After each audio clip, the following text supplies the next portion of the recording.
담임 목사님께서 하나님을 알아가고 계십니까? 라는 제목으로 말씀 증거해 주시겠습니다. 우리 믿음의 고백을 드림으로 말씀 앞에 나아가도록 하겠습니다. 하나님 나를 사랑하신다. 하나님 내 인생의 크고 비밀한 계획 가지고 계신다. 하나님 오늘도 나와 동행하셔서 그 계획 이루어 주신다. 아멘. 그렇게 될 줄로 믿습니다. 아멘. 베이컨이라고 하는 철학자는 아는 것이 힘이라고 하는 명제를 인류 역사에 남겼습니다. 베이컨의 이 말은 지식에 대한 예찬이라고 이해할 수 있을 것 같습니다. 일반적으로 모든 영역에 통용되는 진리 같은 사실이 있다면 아는 만큼 보이고 아는 만큼 들린다는 것입니다. 똑같은 음악을 들어도 음악적 지식을 가지고 있는 사람과 그렇지 못한 사람은 전혀 다르게 듣는 법입니다. 음악적 지식을 가지고 있는 사람은 멜로디가 주는 이야기를 전해 듣는 반면 음악적 지식이 없는 사람은 멜로디를 통해서 잠을 청하게 되기 때문입니다. 분명 우리가 살고 있는 세상은 더 많이 알고 있는 사람이 더 많이 누리고 더 많이 소유하고 더 많이 올라가는 것이 사실입니다. 이는 현대사회가 점점점 더 정보화 사회가 되고 있기 때문일 것입니다. 결국 누가 더 많은 지식과 정보를 가지고 있는가가 권력을 재편하는 통로가 된다라고 이해할 수 있을 것 같습니다. 바로 이런 이유에서 사회가 발전하면 발전할수록 가장 우선시되는 것 중에 하나가 교육일 수밖에 없습니다. 교육을 통하여 더 많은 지식을 소유하게 될 뿐만 아니라 새로운 정보를 만들어낼 수 있는 시스템을 구축할 수 있기 때문입니다. 신앙의 영역에서도 지식은 매우 중요합니다. 우리가 고등종교라고 부르는 모든 종교는 경배의 대상으로서 신만을 가지고 있는 것이 아니라 그 종교가 근간으로 삼고 있는 경전을 가지고 있습니다. 경전이 존재한다는 말은 그 종교에 지식이 존재한다라는 말입니다. 기독교도 예외는 아닙니다. 엄밀히 말하면 기독교야말로 가장 지식을 강조하는 종교라고 할 수 있을 것입니다. 성경은 결코 하나님을 향한 인간의 열심만을 강조하는 책은 아닙니다. 물론 우리는 하나님을 사랑하고 그분을 섬기는 일에 열심을 다해야 됩니다. 그런데 그 모든 열심의 출발은 내가 아니라 하나님을 아는 지식이어야 합니다. 하나님이 어떤 분인가를 알아야 하나님 기뻐하시는 일을 할 수 있고 하나님을 기뻐하시지 않는 일을 멀리할 수 있기 때문입니다. 바로 이런 이유에서 북이스라엘에서 활동하였던 선지자 중에 한 사람이었던 호세아 선지자는 이스라엘 백성을 향하여 이렇게 외쳤습니다. 호세아서 4장 6절입니다. 내 백성이 지식이 없으므로 망하는도다. 내가 지식을 버렸으니 나도 너를 버려 내 제사장이 되지 못하게 할 것이요 내가 내 하나님의 율법을 잊었은즉 나도 내 자녀들을 잊어버리리라. 하나님께서 호세아 선지자를 통하여서 북이스라엘을 책망하시는 가장 중요한 이유는 그들이 열심이 없기 때문은 아닙니다. 그들은 분명히 열심 있는 사람들이지만 놀랍게도 그들의 열심만 있을 뿐이지 지식이 없다는 것입니다.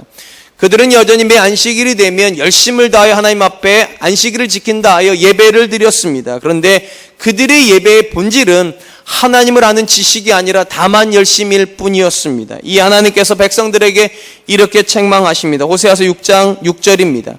나는 인애를 원하고 제사를 원하지 아니하며 번제보다 하나님을 아는 것을 원하노라. 이스라엘 백성이 그 당시에 하나님께 가장 열심으로 했던 것이 번제와 제사였습니다. 근데 하나님 뭐라고 말씀하시는가? 너희가 생각하는 것처럼 내가 그렇게 번제를 기뻐하지 않는답니다. 너희가 생각하는 것처럼 내가 그렇게 제사를 좋아하지 않는답니다. 오히려 하나님이 정말로 원하는 것은 인애의 고백, 그러니까 사랑의 고백이고 하나님이 정말로 원하는 것은 하나님을 아는 지식이라는 것입니다. 그런데 이스라엘 백성은 하나님이 무엇을 원하는지에는 관심이 없습니다. 그들이 생각하는 바에만 기초하여 하나님이 제사를 기뻐할 것 같다 제사를 드리고 번제를 좋아하실 것 같다 번제를 갖다 드렸습니다. 그런데 하나님 뭐라고 말씀하십니까? 나는 그런 거 기뻐하지 않는다 말씀하십니다. 그리고 호세아 선지자를 통하여서 이렇게 다시 한번 외치십니다. 호세아서 6장 3절 그러므로 우리가 여호와를 알자 힘써 여호와를 알자. 사랑하는 성도 여러분, 우리가 사는 사회에서도 무언가를 취사 선택하려고 하면 정보가 필요합니다. 모든 걸 그냥 우리가 함부로 선택하지 않지 않습니까? 무엇이 내게 유익한지 무엇이 내게 해로운지를 아는 지식이 있어야지만 무언가를 선택이 가능해집니다. 마찬가지로 하나님께서 우리가 하나님을 기쁘시게 하려면 열심히 필요한 것이 아니라 무엇이 하나님의 기쁨인지 무엇이 하나님이 원하시는 건지 먼저 알아야 된다는 것. 그러니까 여호와를 먼저 알고 그 지식에 근거하여 하나님을 섬기라고 그렇게 호세아를 통하여서 요청하시는 것입니다. 그런 관점에서 사랑하는 성도 여러분, 신앙의 여정은 하나님을 향한 지식의 여정이라 불러도 틀리지 않을 것입니다. 신앙생활은 내가 옳다는 바대로 하는 것이 아니기 때문입니다. 하나님이 기뻐하시는 것이 신앙의 본질이 되어야 할 것입니다. 오늘 우리가 살펴보게 될 본문의 말씀도 하나님을 알아가는 지식이 왜 중요한지에 대해서 우리에게 교훈하고 있는 본문입니다. 바울 사도는 에베소서 1장 3절로 14절을 통하여서 성도의 구원에 대해서 매우 자세한 이야기를 하였습니다. 간단히 요약을 하면 성도는 창세전에 하나님의 예정 가운데 하나님의 자녀로 선택이 되었으며 예수 그리스도께서는 이 구원의 예정을 이루시기 위하여 친히 십자가의 죽으심으로 우리를 모든 죄로부터 속량하셨고, 성령 하나님은 선택된 그분의 성도들에게 마음을 열게 하심으로 예수님 믿게 하실 뿐만 아니라 하나님의 자녀라는 확증을 하여 주시는 역할을 하신다라고 그렇게 기록을 하였습니다. 이러보건대 우리가 받고 있는 구원은 굉장히 놀라운 사건일 수밖에 없습니다. 저같이 연약하고 여러분과 같이 연약한 사람 한 사람 한 사람을 위하여서 성부, 성자, 성령 하나님께서 함께 일하여 주심으로 우리가 구원받는 사람이 되었기 때문입니다. 그리고 오늘 본문 말씀의 시작은 이 구원의 사건은 단순히 우리가 예수님 믿습니다, 내가 하나님의 구원을 인정합니다는 고백적 사건으로 끝나는 것이 아니라 삶의 변화를 수반하는 사건이라는 말로부터 시작을 합니다. 그것이 15절로 16절 말씀입니다. 이로 말미암아 주 예수 안에서 너희 믿음과 모든 성도를 향한 사랑을 나도 듣고 내가 기도할 때 기억하며 너희로 말미암아 감사하기를 그치지 아니하고. 바울이 말하고 있는 이로 말미암아라는 말은 3절부터 14절 전체의 말을 받는 것입니다. 쉽게 말을 하면 삼위 하나님께서 행하신 구원으로 말미암아라는 의미를 담고 있습니다. 그렇다면 성부, 성자, 성령 하나님께서 일하여 주심으로 우리가 구원받음으로 어떤 일이 벌어졌습니까? 거기 보니까 너희 안에 뭐가 있다고 말하는가? 믿음이 있고 너희 안에 사랑이 있다는 걸 내가 알게 됐다고 말을 합니다. 무슨 말인가 하면 우리가 구원받은 사건은 단순한 고백적 사건으로 끝나는 것이 아니라 변화를 일으키는데 어떤 변화를 일으키는가? 믿음의 변화를 일으키고 사랑의 변화를 일으킨다는 것입니다. 이 말은 우리가 구원을 받아서 믿음을 세우기 위해서 최선을 다해야 된다, 사랑을 하기 위해서 최선을 다해야 된다, 물론 그 뜻도 가지고 있어요. 근데 그것보다 본질적으로 가지고 있는 건 이런 뜻입니다. 하나님께서 우리 안에 일하셨기 때문에 우리가 믿음의 사람이 된 것이고, 하나님이 우리 안에서 일하셨기 때문에 우리가 사랑하는 사람이 되었다는 것입니다. 쉽게 말하면 믿음과 사랑은 우리의 수고의 열매가 아니라, 우리의 노력의 결실이 아니라 하나님의 은혜의 결실이라는 것입니다. 이 말이 굉장히 중요합니다. 적어도 저와 여러분들이 구원받았다는 증거가 무엇인가에 대한 답을 주고 있기 때문입니다. 여러분, 우리가 하나님의 예정과 예수 그리스도의 구속과 성령님의 인치심을 통하여서 하나님의 자녀가 되었다는 증거가 무엇입니까? 이렇게 교회에 나오는 것입니까? 기도하는 것입니까? 섬기는 것입니까? 그게 틀렸다는 게 아니에요.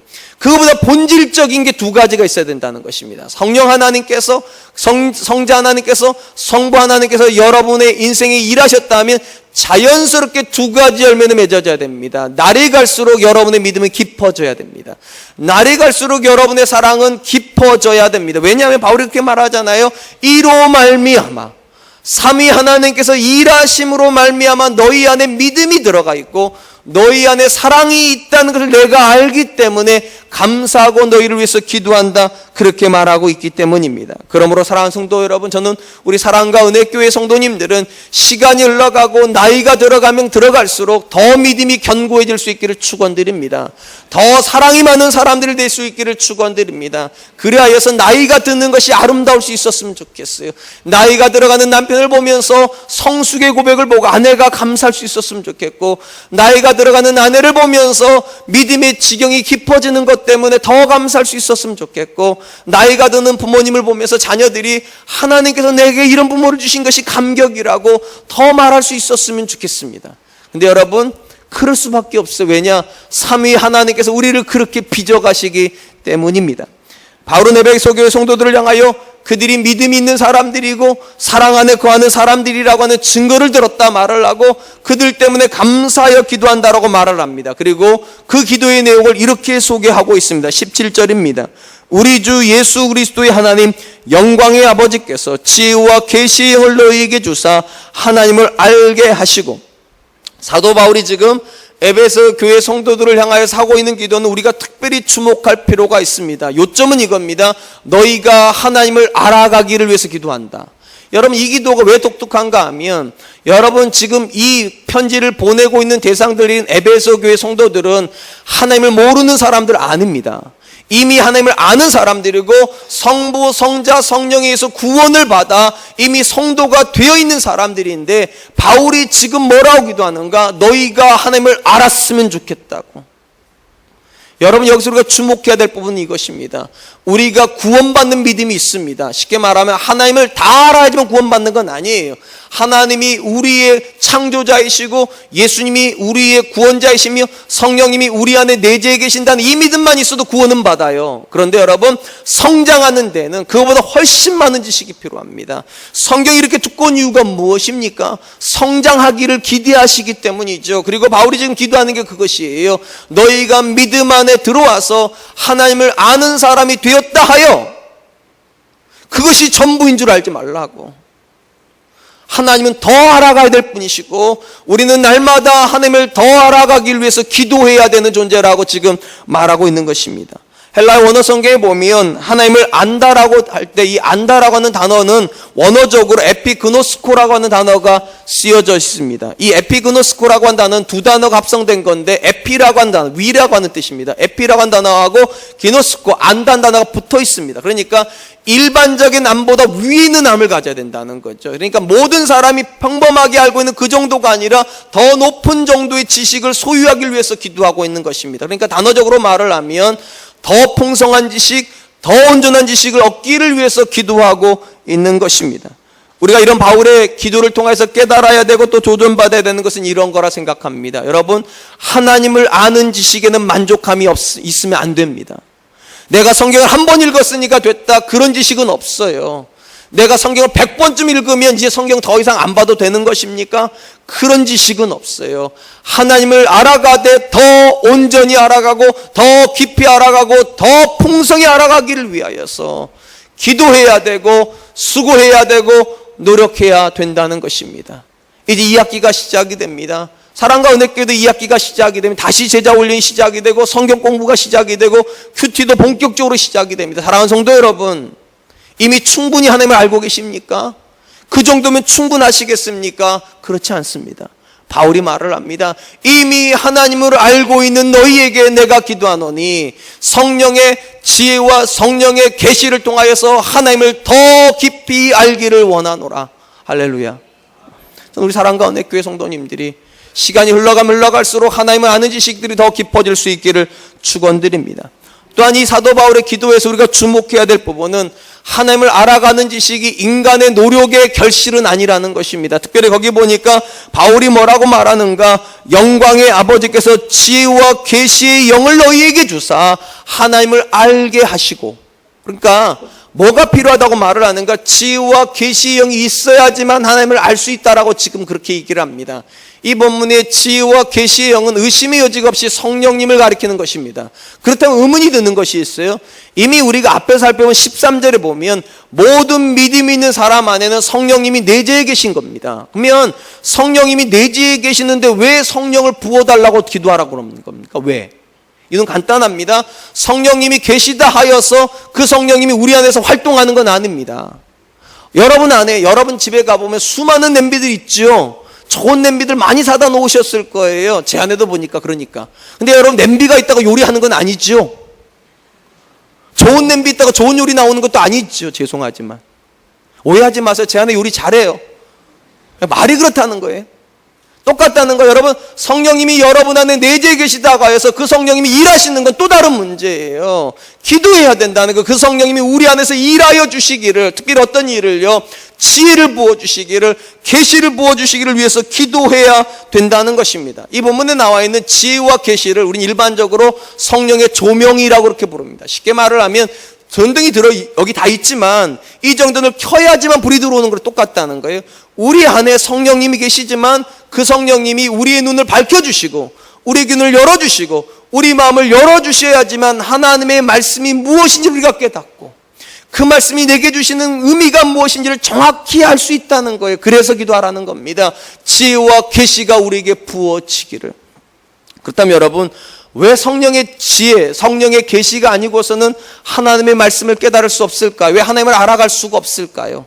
특별히 이 부분을 우리가 이해하려고 하면 우리가 어떻게 하나님을 향한 지식을 소유하게 되는가를 좀 이해할 필요가 있습니다. 하나님을 향한 지식은 크게 두 가지로 분류가 됩니다. 하나는 일반 계시를 통해서 얻는 지식과 특별 계시를 통해서 얻게 되는 지식입니다. 단순히 말을 하면 일반 지식이라고 하는 것은 우리가 살아가는 삶의 여정 속에서 깨닫게 되는 하나님을 향한 지식입니다. 대표적인 것이 우리가 대자연 앞에 섰을 때 그때 깨닫는 거 있지 않습니까? 나야가라 폭포 갔을 때나 이과수 폭포 앞에 갔을 때나 또는 이번에 제가 앙코르와트를 처음 갔는데 그 앞에 갔을 때 그 웅장함 앞에서 기겁을 하면서 느끼는 거 있잖아요. 아, 하나님이 하셨구나. 물론 앙코르와트는 하나님이 하신 작품은 아닌 것 같아요. 그거 왜냐 불교 사원이거든요. 힌두교 사원이. 근데 거기서도 제가 메시지를 들었어요. 어떤 메시지를 들었는가? 가보신 분은 알겠지만 입이 쩍 벌어집니다. 어떻게 이런 걸 만들었을까 싶은 것들. 그때 저는 어떤 메시지를 들었는가? 하나님이 나한테 이런 거 안 만들려고 해서 너무 감사하다.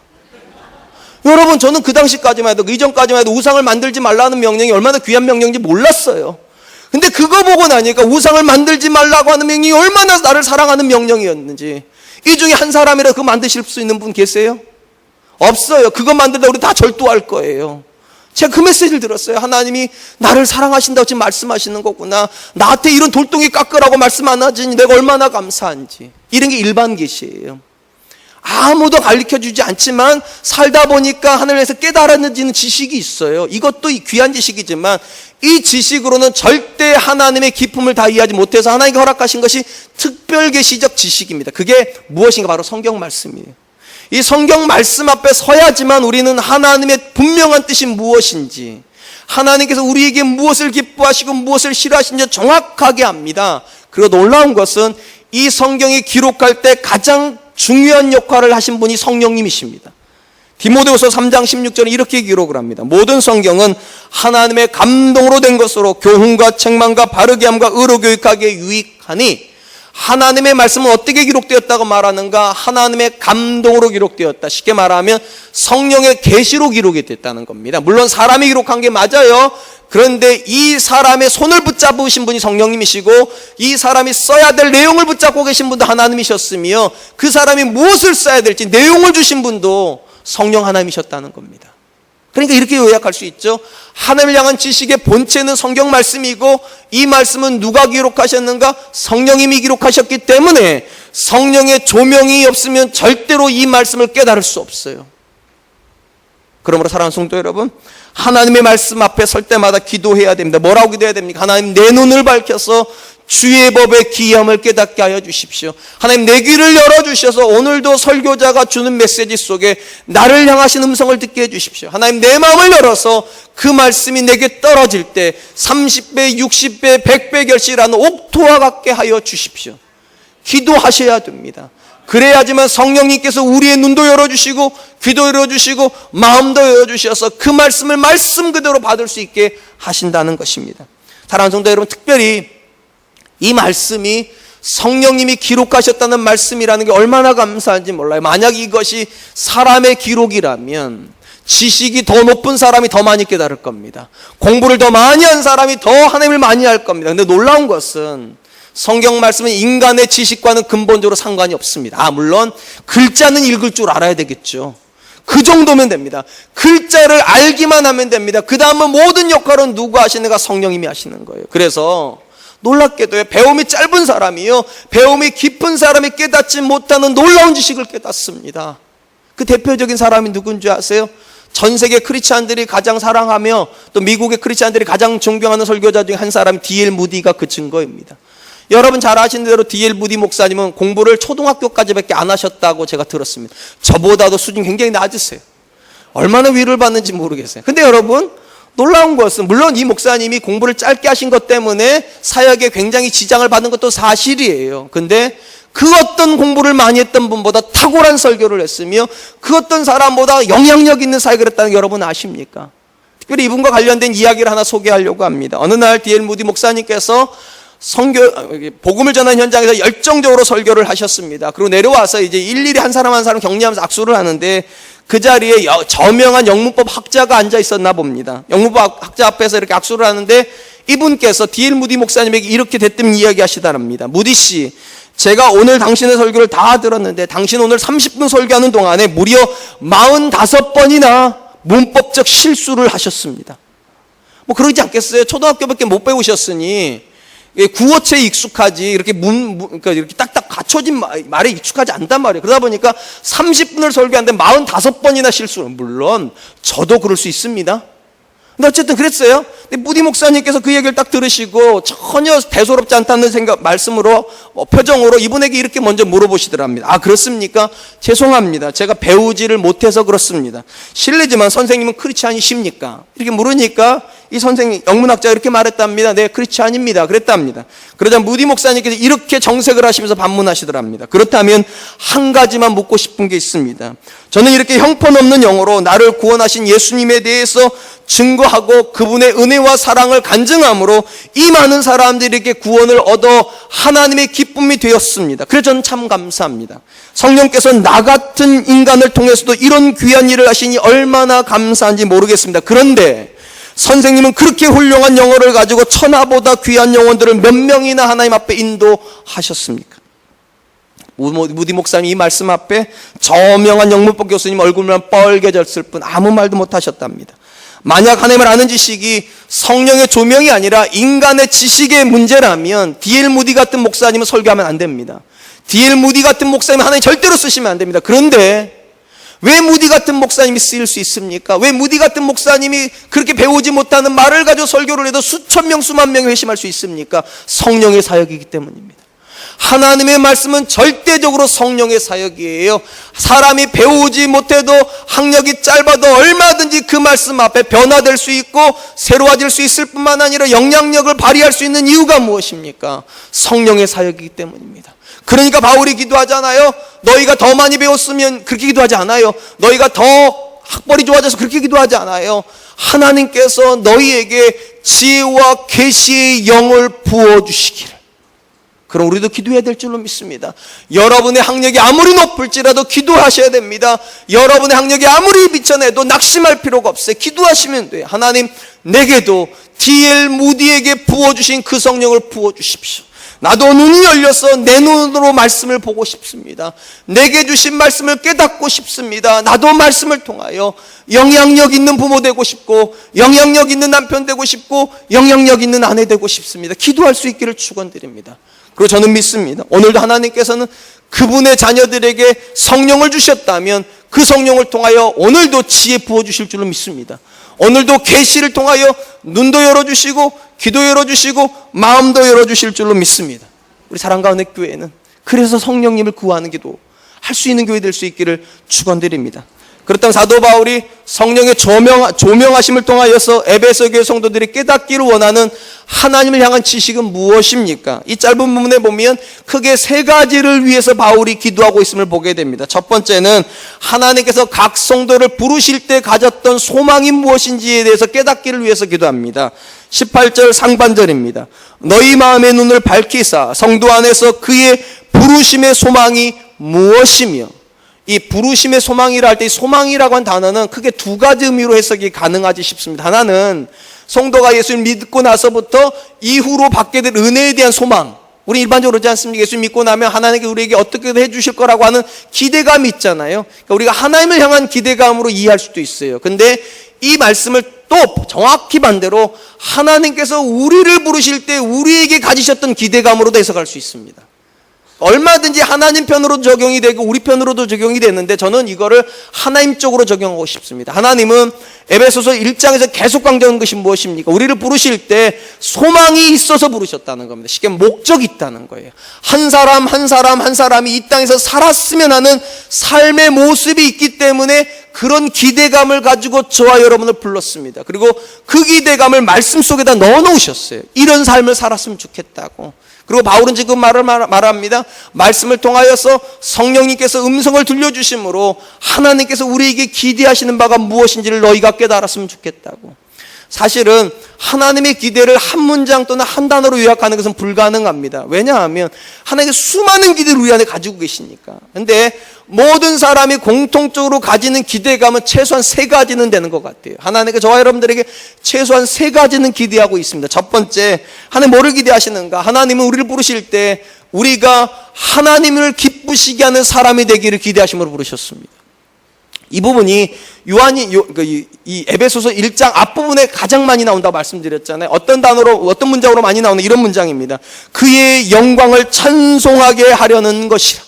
하나님께서 저와 여러분을 부르실 때 단순히 내가 잘 되는 걸로 우리를 목적 삼아 부르신 게 아닙니다. 나를 통해서 하나님이 잘 되시고 나를 통해서 하나님이 영광 받으시기를 위해서 우리를 부르셨다. 이걸 좀 깨달았으면 좋겠다는 겁니다. 사랑하는 성도 여러분, 명심하십시오. 하나님이 여러분들에게 기대하시는 건 여러분이 잘 되는 거 아닙니다. 물론 여러분 잘 되는 게 포함되어 있어요. 근데 궁극적으로 여러분이 잘 되는 걸 통해서 누가 높아지는 것입니까? 하나님이 높아지는 것입니다. 그의 영광을 찬송하게 하려는 것이라. 두 번째로, 하나님께서 우리를 부르실 때 가지고 계셨던 가장 중요한 소망 중에 하나는 사귐입니다. 하나님, 저와 여러분들이 그냥 구원받고 잘 되는 게 목적이 아니라 하나님과 사귀는 존재가 되기를 기대하심을 부르셨어요. 우리가 이 본문 다루기 전에 요한일서를 다뤘지 않습니까? 요한일서에서 가장 강조되는 것이 무엇입니까? 하나님과 사랑 가운데 만나야 된다는 거 아닙니까? 단순히 우리는 여러 사람들과 사랑하는 존재로 멈추면 안 됩니다. 하나님과 사귀는 존재가 되어야 돼요. 그것이 하나님의 가장 중요한 소망 중에 하나일 것입니다. 세 번째 부분입니다. 이 세 번째를 제가 뭐로 뽑을까 참 고민을 했는데 우리가 놓치고 있는 한 부분을 제가 강조하고 싶습니다. 하나님이 저와 여러분 부르실 때 기대하셨던 것 중에 하나는 고난이라는 것입니다. 하나님 때문에 당하는 고난을 하나님이 기대하시고 저와 여러분을 부르셨습니다. 대표적인 구절이 이런 것입니다. 빌립보서 1장 29절입니다. 그리스도를 위하여 너희에게 은혜를 주신 것은 다만 그를 믿을 뿐만 아니라 또한 그를 위하여 고난도 받게 하려 하심이라. 예수님 믿는데 예수님 때문에 아무런 손해도 당하지 않는다. 그건 거짓말이에요. 예수님 믿는 남편은 예수님 때문에 아내에게 가끔은 져줘야 됩니다. 물론 항상 져줄 필요는 없어요. 근데 져줘야 돼요, 가끔은요. 예수님 믿는 아내는 항상 남편을 존경할 수는 없어도 그래도 많은 시간은 존경해야 돼요. 왜? 그게 성경적으로 말하면 고난받는 거니까. 많은 분들이 그래요. 하나님이 존경할 만한 남편을 주시고 존경하라고 그러셔야지. 아니에요. 그런 건 아무나 하는 거예요. 그런 거는요. 믿음은 무엇인지 아십니까? 내 남편이 존경받을 사람으로 바뀔 걸 기대함으로 고난받는 마음으로 존경하는 거예요. 할렐루야. 그렇게 하는 거예요. 그런 고난이 없는데 무슨 예수 믿는 사람이에요. 나한테 잘해주면 나도 잘해주면 그건 다 바깥에도 다 있는 거예요. 그런데 하나님께서 저와 여러분들에게 기대하시는 소망은 이거예요. 너의 남편이 변화될 것을 기대하라고, 너의 아내가 새로워질 걸 기대하라고, 너의 자녀가 변화되어 존귀한 인생 될 걸 기대함으로 그 자녀 섬기는 고난을 기꺼이 받으라고, 그 남편 섬기는 고난을 기꺼이 받으시라고요. 네, 아멘 하셨네요. 사랑하는 성도 여러분, 기대감이 있어요. 하나님께서 우리를 아무 생각 없이 부르신 게 아니에요. 여러분, 이게 왜 중요한 줄 아십니까? 이 기대감을 모르면 내 마음대로 산다니까요. 하나님을 높이는 인생이 아니라 나를 높이는 인생을 살아버리고요. 하나님과 교제하는 것이 아니라 사람과 교제하는 인생으로 인생을 소비해버리고, 고난은 아예 뒤로 해버리고, 손해는 아예 볼 생각도 안 하고, 나만 행복하면 되는지 그러고 살아요. 전 요즘 굉장히 제 인생이 무섭습니다. 제 주변에서 예수님 믿음에도 불구하고 평신도 가정이 깨지는 거 수도 없이 보고요. 더 마음 아픈 거, 목회자 가정이 깨지는 거 수없이 봐요. 그러면서 제가 자꾸만 제 자신이 무서워져요. 내가 과연 내 아내를 지킬 수 있을까? 과연 내가 내 가정을 지켜낼 수 있을까? 자신이 없어요. 근데 여러분, 그럼에도 불구하고 제가 버텨내야 되는 이유가 뭔지 아세요? 하나님이 저를 부르실 때요, 가정을 지키라고 부르셨거든요. 사랑하는 성도 여러분, 하나님의 소망은 여러분들이 가정 지키는 거예요. 여러분의 아내를 사랑하는 거예요. 여러분의 남편을 존경하는 거예요. 여러분의 자녀를 귀하게 양육해 주는 거예요. 그래서 제가 기도한다니까, 이 소망을 아니까, 하나님, 제가 다른 여자를 이 마음에 품을 바에는 차라리 죽여달라고. 하도 기도해가지고 정말 죽이실 것 같아요. 심지어 제 아내도 그렇게 기도한대요. 제 아내도. 제 남편이 다른 여자랑 나쁜 짓 할 바엔 죽여달라고. 저 확실히 죽을 것 같아요. 사랑하는 성도, 웃으셨지만 저는 비장한 각오예요. 제 주변에서 너무 많은 남자들이, 참 이상하게 여자들은 안 그런데 너무 많은 남자들이 헷가닥해요. 전 너무 괴로워요, 저는요. 왜냐하면 그 사람들이 저보다 못난 사람들이 아니에요. 다 저보다 나은 사람들이에요. 그게 저한테 너무너무 고통스러워요. 나보다 나은 사람들도 저렇게 픽픽 쓰러지는데 나 같은 사람이 안 쓰러지겠는가? 그러니까 기도해요. 왜냐, 소망을 아니까. 하나님이 나에게 가지고 계신 소망을 제가 알거든요. 언준아, 네 가정 지켜주기를, 네 아내 지켜주기를, 네 자녀들 좀 지켜주기를, 네 교회를 좀 지켜주기를. 사랑하는 성도 여러분, 하나님의 말씀 안에서 우리가 그 소망을 발견해야 됩니다. 하나님이 내게 무엇을 바라시는지 그걸 알면 그걸 기도하게 돼요. 하나님, 나를 좀 지켜달라고. 내가 그 소망에서 벗어날 바엔 차라리 죽여달라고 그렇게 기도할 수 있는 이유가 거기 있죠. 그러므로 기도하세요. 하나님, 내 눈을 밝혀서 하나님께서 내게 원하시는 것이 무엇인지 깨닫게 해주시고, 내 자녀에게 원하시는 것이 무엇인지 깨닫게 해주시고, 우리 가정과 우리 교회에게 원하시는 무엇인지 깨닫게 하여 주십시오. 그리고 그런 삶을 살게 해달라고 기도할 수 있기를 축원드립니다. 두 번째로 바울 사도가 성령의 조명 가운데 깨닫기를 원하는 것은 하나님의 기업의 영광과 관련이 있습니다. 18절 하반절입니다. 성도 안에서 그 기업의 영광의 풍성함이 무엇이며, 우리가 14절을 주의할 때도요, 이 기업이라고 한 단어가 두 가지로 해석이 가능하다고 말씀드립니다. 앞에 거랑 똑같아요. 앞에 소망이라는 단어랑 똑같이 해석할 수 있어요. 하나님 편의 기업과 내 편의 기업으로 해석을 할 수 있습니다. 쉽게 말을 하면 하나님께서 우리에게 기업을 주신다, 쉽게 말해 천국을 주신다, 이런 개념으로 이해할 수도 있고, 또한 우리가 하나님에게 기업이 된다, 그분의 자녀가 된다라는 의미로도 해석할 수 있다고 제가 말씀드렸어요. 저는 후자 해석을 선호합니다. 쉽게 말하면 하나님께서 저와 여러분들을 하나님의 자녀로 부르셨다는 사실이 얼마나 영광스러운지를 좀 깨달았으면 좋겠다. 이게 굉장히 중요해요. 왜냐하면 이 에베소서에서 유난히 강조하는 것은 우리가 얼마나 존귀한 사람인가예요. 우리가 얼마나 귀한 구원을 받았는가를 유난히 강조를 해요. 그리고 그 귀한 신분에 근거하여서 이렇게 명령을 합니다. 에베소서 4장 1절, 그러므로 주 안에서 갇힌 내가 너희를 권하노니 너희가 부르심을 받은 일에 합당하게 행하여. 여러분, 여기서 합당하다는 말이 왜 나옵니까? 우리의 신분이 이렇게 높으면 우리의 삶도 이렇게 높아야 되는 거라는 거예요. 우리 신분이 이렇게 낮으면 우리 하는 행동도 낮아질 수밖에 없어요. 여러분, 한 사람이 어떤 행동을 하고 어떤 말을 하는데 가장 중요한 역할을 하는 게 무엇인 줄 아십니까? 정체성입니다. 내가 누구라고 생각하는가에 따라서 하는 말이 달라져요. 여러분, 장군이 하는 말하고요 1등병이 하는 말은 다르다는 거 아십니까? 모르세요? 장군이 쓰는 언어는 다르답니다. 그런 거예요. 내가 누구인가를 알면 하는 말이 달라지고요, 내가 누구인가를 알면 바라보는 방향이 달라지고, 내가 누구인가를 알면 하는 선택이 달라져요. 그러니까 하나님께서 바울을 통해 뭐라고 말하는가? 내가 하나님의 자녀로서 얼마나 존귀한 사람인지를 알았으면 좋겠다고. 자녀를 키울 때 가장 속상한 게 무엇입니까? 여러분 자녀를 여러분 생각에는 정말 존귀하게 낳았는데 그 자녀가 형편없게 살 때 그게 괴롭지 않으세요? 나는 내 자녀를 정말 존귀하게 키우고 싶었는데, 난 내 자녀가 정말 존귀한 사람이라고 생각을 했는데, 죄송해요 이렇게 말해서 개같이 살 때 정말 괴롭지 않으세요? 여러분, 자녀가 개면 부모가 뭐가 되는 겁니까? 부모도 개입니다. 자녀가 사람이 돼줘야지 부모도 사람이 되는 것이고, 자녀가 존귀한 사람이 되어야지 부모도 존귀한 사람이 될 터인데, 분명히 하나님은 저와 여러분들 아버지세요. 그리고 하나님 존귀하세요. 당연히 우리도 존귀한 사람이 돼야 돼요. 바울이 지금 한 얘기 그거예요. 너희의 기업의 영광이 무엇인지를 깨달아야 된다고. 너희가 하나님의 자녀가 된 것이 얼마나 귀한 일이고 얼마나 특별한 일이고 얼마나 아름다운 일인지 너희가 안다면 하는 말이 달라질 거라고, 하는 행동이 달라질 거라고, 하는 결정이 달라질 거라고. 그러니까 하나님 앞에 내가 얼마나 존귀한 사람이 좀 알으라고, 말씀을 통하여서 하나님 나를 얼마나 사랑하시는지, 하나님께서 얼마나 내게 큰 기대를 가지고 계시는지, 하나님께서 내게 얼마나 놀라운 계획들을 가지고 계신지 좀 깨달아서 영향을 좀 받으라고. 특별히 구약 성경에서 하나님께서 이스라엘 백성에게 강조했던 것은 하나님 말씀에 대한 순종이었습니다. 일단 궁금한 건 이겁니다. 어떻게 하면 하나님의 말씀에 순종할 수 있을까요? 순종의 비밀은 도대체 뭘까요?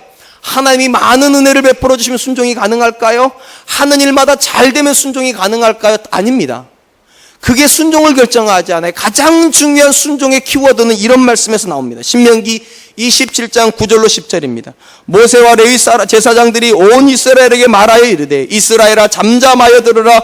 오늘 내가 내 하나님 여호와의 백성이 되었으니 그런즉 내 하나님 여호와의 말씀을 청종하여 내가 오늘 내게 명령하는 그 명령과 규례를 행할지니라. 여러분 여기서 모세가 뭐라고 하합니까? 너희가 하나님의 백성이 되었으니, 쉽게 말하면 하나님의 백성이 얼마나 존귀한지를 알면, 그 가치가 얼마나 귀한지를 알면 그 사람은 당연히 뭐 할 수밖에 없다는 겁니까? 하나님의 말씀에 순종할 수밖에 없다는 거예요. 그러니까 내가 누구인지를 몰라서 순종을 못하는 거예요. 내가 얼마나 귀한 사람인지를 몰라서 하나님 말씀대로 못 사는 거예요. 이걸 가장 잘 보여주는 사람이 요셉이에요. 여러분 잘 아시는 대로 17살에 애굽의 종으로 끌려갔어요. 대략 한 27살쯤 나이에 보디발의 아내로부터 유혹을 받았어요. 제가 언젠가도 말씀드렸지만 보디발의 아내가 유혹을 했는데 요셉이 안 넘어간 이유는 보디발의 아내가 안 예뻤기 때문은 아니에요. 왜냐하면 여러분 잘 아시잖아요. 예쁜 여자가 유혹을 하지 안 예쁜 여자 유혹 안 해요. 다 경험상 아시잖아요. 유혹을 했다는 말은 자신 있다는 거예요. 자신 있다는 거예요. 자신 있는 여자가 유혹을 했는데 안 넘어갔으면 왜 요셉이 안 넘어갔을까? 이유는 딱 하나예요. 그의 신분 때문에요. 내가 어찌 하나님께 득죄하리까? 내가 하나님을 모시고 있는 하나님의 백성인데 내가 하나님 앞에 어찌 득죄하리까? 내가 누구인지를 모르면 죄 지어요. 내가 누구인지를 알면 그 사람은 그 죄가 지어질 수가 없어요. 아무리 아름다운 여자가 앞에 서 있을지라도, 아무리 달콤한 유혹이 나를 유혹할지라도 내가 누구인지를 알면 안 넘어가는 거죠. 넘어갈 수가 없는 거죠. 제게도요, 죄송해요 이렇게 말해서 아름다운 여성들이 보여요. 죄송해요 여기는 없어요. 걱정하지 마세요. 네. 텔레비전에 주로 나오세요. 네. 아름다운 여성이 보여요. 근데 여러분 제가 매일같이 그 아름다운 여성을 볼 때마다 누굴 먼저 보는 줄 아세요? 제안을 봐요. 같이 텔레비전 보다가 아름답네 그리고 제안해 봐요. 왜 그런 줄 아세요? 저 여자가 아무리 아름다워도 저는 이문희의 남편이에요. 이게 제 정체성이에요. 그러니까 아무리 아름다워도 끌려갈 수 없는 것이고, 아무리 좋아도 따라갈 수 없는 이유가 무엇입니까? 나는 하나님의 자녀이니까요. 그리고 하나님이 내게 주신 건 딱 정해져 있어요. 여러분의 남편 여러분에게 주신 거예요. 여러분의 아내 여러분들에게 주신 거예요. 거기까지예요. 그게 분명해지면 어떻게 살아야 되는지가 분명해져요. 그게 분명해지면 어떤 선택을 해야 되는지가 분명해져요. 그래서 바울이 기도하는 거예요. 너희의 기업의 영광이 얼마나 아름다운지 좀 알았으면 좋겠다고. 너희가 얼마나 존귀한 사람으로 부름받았는지 좀 알았으면 좋겠다고. 사랑하는 성도 여러분, 여러분 시시한 사람들 아닙니다. 여러분 하찮은 사람들 아닙니다. 하나님께서 하나밖에 없는 아들을 값으로 내어주시고 사실 만큼 존귀한 사람들이에요. 제발 형편없이 살지 마세요. 제발 형편없이 가정 깨지 마시고, 제발 형편없는 인생을 선택하지 마세요. 저도 안 그럴 테니까, 저는 그럴 뻔 죽을 테니까 여러분들도 그러지 마세요. 그리고 날마다 말씀 앞에 서셔서 하나님 깨닫게 해주세요. 내가 얼마나 귀한 사람인지, 하나님 깨닫게 해주세요. 내 남편이 얼마나 귀한 사람인지, 하나님 깨닫게 해주세요. 내 자녀가 얼마나 존귀한 사람인지, 존귀한 사람처럼 살게 해주십시오. 그렇게 기도할 수 있기를 축원드립니다. 마지막으로 바울이 성령의 조명 속에서 깨닫기를 원하는 하나님을 향한 지식은 능력과 관련이 있습니다. 19절입니다. 그의 힘의 위력으로 역사하심을 따라 믿는 우리에게 베푸신 능력의 지극히 크심이 어떠한 것을 너희로 알게 하시기를 구하노라. 여러분 앞부분에 두 가지가 소망과 기업이었어요. 근데 이게 절대 쉬운 말이 아니에요. 왜냐? 하나님께서 우리를 부르실 때 목적을 가지고 부르셨고, 우리가 이 땅을 살아갈 때 존귀한 사람으로 살으라고 말씀하시는데, 하나님이 우리를 놔두신 곳은 어디입니까? 우리가 정글이라고 부르는 곳입니다. 약육강식의 세상이에요. 죄가 더 큰 죄가 더 적은 죄를 삼키는, 더 악한 사람이 덜 악한 사람을 삼키는 그런 죄악이 판치는 곳에서 과연 우리가 하나님이 기뻐하시는 삶을 살 수 있습니까?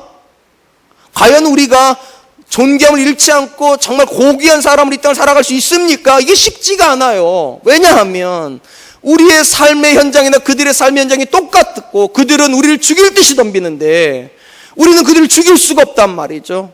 근데 거기에서 우리가 과연 존귀하게 살 수 있습니까? 그래서 많은 성도님들이 부정적이에요. 그들과 다르게 사는 게 불가능하다고, 고귀하게 사는 게 불가능하다고, 하나님께 영광 돌리며 사는 게 불가능하다고. 근데 여러분 이 본문이 뭐라고 말하는지 아세요? 하나님께서 주시는 능력이 있다라고. 하나님께 이 말씀을 통하여 그분의 자녀가 소망능을 따라서 존귀한 사람으로 살 수 있도록 하나님이 능력을 주신다는 걸 좀 깨달았으면 좋겠다고. 사랑하는 성도 여러분, 하나님께 여러분들에게 무거운 짐만을 지우시는 분이 아니에요. 그 짐을 능히 질 수 있는 능력을 주시는 분이시라고. 그래서 기도하는 거예요. 말씀을 통하여 하나님 주신 능력을 깨닫고 그 능력을 가지고 세상을 좀 살아가라고. 바울이 빌립보서에서 가장 강조했던 표현이 무엇입니까? 이런 표현이죠. 빌립보서 4장 13절, 내게 능력 주시는 자 안에서 내가 모든 것을 할 수 있느니라. 오해는 하지 마세요. 모든 걸 할 수 있다는 말은 다 성공한다는 뜻이 아니에요. 어떤 형편에 갖다 놓든지 하나님의 소망을 이루고 존귀한 삶의 모습으로 그 상황을 이겨낼 수 있다는 거예요. 가난하면 가난한 대로 존귀함을 이루지 않을 수 있고, 부유하면 부유한 대로 존귀함을 이루지 않을 수 있으며, 실패해도 존귀함을 잃지 않을 수 있으며, 성공해도 교만하여서 존귀함을 빼앗기지 않는다는 거예요. 그러므로 사랑하는 성도 여러분, 하나님께서 여러분들을 향하여 기대하시는 바를 먼저 아십시오. 여러분들을 무엇을 향하여 부르셨는지, 그리고 여러분이 얼마나 존귀한 사람인지 아십시오. 그리고 그걸 가지고 씨름하시면서 또 하나 놓치지 마세요. 여러분의 힘으로 그렇게 사는 거 아니에요. 하나님이 능력 주실 거예요. 그 상황 속에서도 하나님의 존귀한 자녀로 살 수 있도록 오늘도 능력 주실 거예요. 이 믿음으로 승리할 수 있기를 축원드립니다. 이제 말씀을 맺겠습니다. 바울 사도는 이미 예수 그리스도를 믿어 하나님을 알고 있는 에베소교 성도들 향해서 뭐라고 기도합니까? 너희가 하나님을 알아갔으면 좋겠다고. 어떻게 해요? 성령의 기름 부으심과 성령의 지혜와 조명을 통하여서. 그리고 뭐를 알아가로 말합니까? 세 가지를 기도합니다. 하나님 앞에서 너희를 향한 소망이 무엇인지 좀 알았으면 좋겠다. 하나님께서 너희의 삶을 향하여서 얼마나 존귀하게 하시는지, 너희가 얼마나 귀한 사람인 줄 알았으면 좋겠다. 그리고 이 땅을 살아가는 동안에 그 소망을 이루면서 존귀하게 살 수 있는 능력도 하나님이 주신다는 거 알았으면 좋겠다. 이번 한 주간 이 세 가지 제목, 우리의 제목이 되었으면 좋겠습니다. 하나님, 내게도 소망을 보여주십시오. 내게도 존귀함을 가르쳐 주십시오. 그리고 하나님 주신 능력을 깨닫게 하심으로 이 땅에서 하나님의 자녀답게 살게 하여 주십시오. 그렇게 기도한 한 주간 되시기를 주님의 이름으로 축원드리겠습니다.